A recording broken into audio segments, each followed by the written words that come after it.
ফুল কি হলো যে প্রথমতে এলম তুর্কি ফোন দিলে উইলো বলি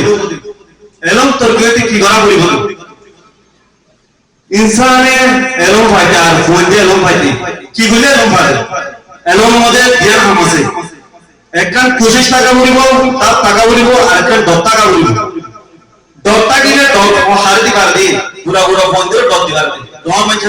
10 দিন আমারে এই তো 25 টাকা বলবে অন্য এলম ফাইটি এলমে বা আজ 25 টাকা বলিব তো বাজে এলমে বা ফাইব তুই আল্লাহ ইয়ে ইনদিলা হুতুম ভাই তো এর বুঝিতে আর সেই দিলা 25 গরি ইনদিলা মোতাবেক আমদিন দিলা ল বাজা জিন্দরা নাকি अंडा होली में क्या अंडा बुआ पूरा अंडा इबा किस्मत लेखा আছে দিকে খানা বলিয়া কোন দিলা গুলো ফুসার করো अंडा যদি দুধ তো বানি নেই যদি দিলে এবার কিসমত ভালো হইবে